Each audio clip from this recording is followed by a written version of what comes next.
Hi there, ladies and gentlemen. Welcome to this very first video that I'm going to be doing. It's a video review. I know I've done Max Payne 3 before, but this is the first official one on its own, and I'm going to be calling it the final verdict. Basically, I'm going to review games, and I'm going to give the final verdict on after I've completed them, and I've done all the modes, and I've completed just everything in it as I possibly can. This is what I'll be doing right after, before I trade it in or stop playing it or move on to the next game. I'll be giving my final word on it, my final verdict, and letting you know just about the graphics, about the gameplay, the storyline, characters, etc, blah blah blah. And just to give you an idea, and I'll give a score on it to how it went. So basically the first one today that I'm doing is Batman Arkham City DLC, Harley's Revenge. Now, if you've been watching my channel, and if you've been watching the videos, I've done a playthrough on Harley's Revenge, and it is a good DLC. Now, I'll tell you a little bit about the story. If you've not played Arkham City originally, the first, the very original game, then turn this video off now, because I'm about to reveal some spoilers. If you haven't heard anything about it on the internet, how it ends or anything like that, I'm going to say some spoilers here, so it's best to, turn this video off, because you don't want to hear the ending, because it's a good ending to the game, it really is, and I would suggest buying it if you haven't. But obviously at the end of Arkham City, Joker dies. Now I've warned you, so you better turn it off. So Joker dies. Batman just carries him out and then just walks away, speechless, has nothing to say. And it's kind of left open, and there was lots of Easter eggs in the Arkham City story. You found stuff like, there was a pregnancy test next to Harley Quinn's costume saying positive, and there was a lot of other Easter eggs. There was Scarecrow's mask was found, and Scarecrow's had a little, under a boat, inside a boat, he had, there was this guy, and he was basically dead or traumatised or whatever it was. So there was a lot of open stuff. Killer Croc as well came out of nowhere. So there was a lot of open stuff in Arkham City, a lot of Easter eggs. There was a code, you had to work out the code. It was I will return Batman, you will pay for what you have done to me. So it was left open, and that's why I think they've done the DLC, but even still, this DLC I don't think really closes it. So let me tell you about the story, just to let you catch up with it, basically. The story's really good in this DLC.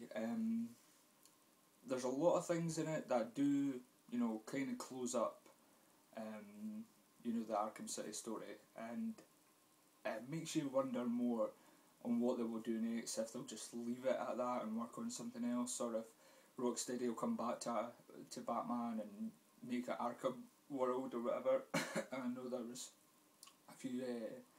a few hints online about it and stuff like that. And there was lots of rumours that there was going to be an Arkham World and things like that. So this DLC tries to close it down, and it closes the story down in some cases, I think, but not. It's still left it quite open in a lot of other cases.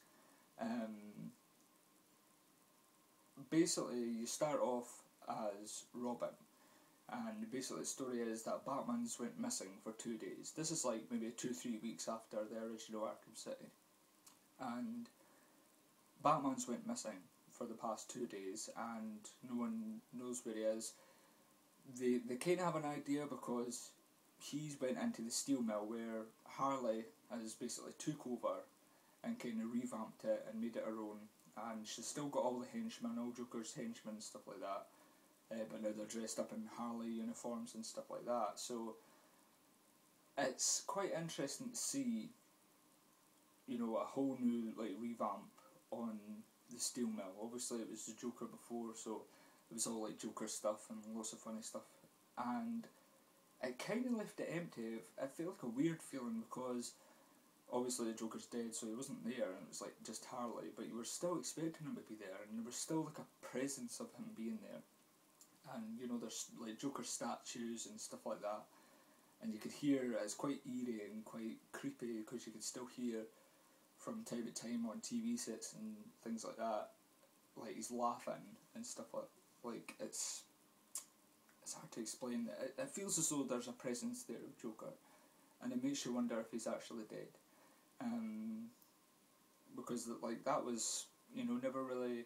Yes, he is dead at the end of Arkham City, but you still didn't believe it. It was still very unbelievable. You thought, no, he can't be dead. It's a Joker. There's no Batman without Joker. There's no Joker without Batman.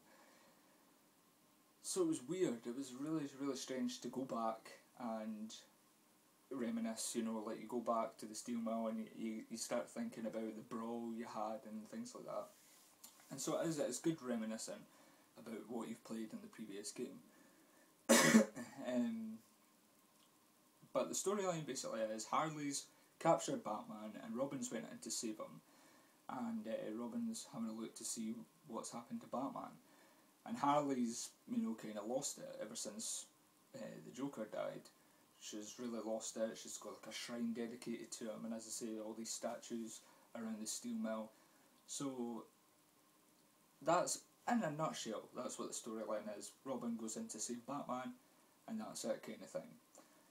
I won't say anything more about the storyline because I would like a lot of people to play this themselves, because as I said, it kind of still leaves it a little open, but it closes in other aspects.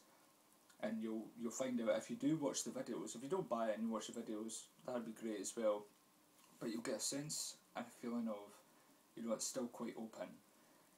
Because in this game, Batman is still very dark and doesn't sound himself. Even like Kevin Conroy's voice sounds really different in it. It sounds more creepier, more dark, more depressing, as though he is hurting inside. He's got lots of anger built up in him.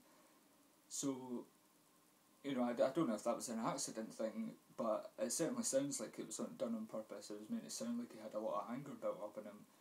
And even Robin and Oracle and Gordon are saying like it wasn't the same since the Joker died, and he's not said much since about it. So that kind of leaves it open because you don't know what Batman's thinking. You don't know what he's like, if he's sad about the Joker dying or if his life feels empty with the Joker dying. So it is really left open still, I think, in a lot of aspects, and definitely Rocksteady could come back and finish it off, or make another game of it. But it's going to be interesting where they take it, and that might be announced on Monday at E3 or next week at E3.